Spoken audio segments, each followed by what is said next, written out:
সর্বোচ্চ চেষ্টা করার পরেও দেখবেন, সর্বোচ্চ চেষ্টা করার পরেও দেখা যাবে দিন শেষে আপনি অপরাধী হয়ে বসে আছেন।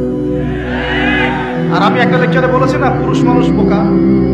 পুরুষ মানুষ কেন বোকা? কারণ সে সবাইকে খুশি করতে চায়।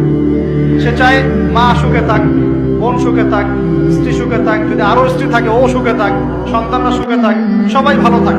এবং তাদের ভালোর জন্য তারা কত কষ্ট করে, দিন রাত ডিউটি করে, অফিসে যায় আসে, জ্যাম ফেস করে, মানসিক প্রেশার নেয়, শারীরিক প্রেশার নেয়, তাই না?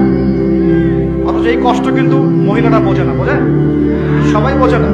আছে অনেক ভালো স্ত্রী আছে, কিন্তু সবাই কিন্তু বোঝে না। মনে করে যে পুরুষ মানুষ মনে হয় ভোগবাদী, খালি মেয়েদেরকে ভোগ করতে চায়। অথচ অথচ সবাইকে সুখে রাখার এই চেষ্টায় একজন পুরুষ দিন শেষে নিজেই সুখী হয় না। বহু পুরুষ শেষ বয়সে গিয়ে একাকিত্বে ভোগে, একা হয়ে যায়। এই জন্য বলছি, ফ্যান্টাসি বাদ দেন। ফ্যান্টাসি বাদ দিয়ে হালাল রিজিক হয়েছে, একটা নেককার পরহেজগার মেয়ে দেখে বিয়ে করে ফেলেন। ব্যাস, তাকে নিয়ে দুনিয়ার ছোট্ট জীবনটা কাটিয়ে দেন, আর জান্নাতে তো হুট করে অপেক্ষা করছে।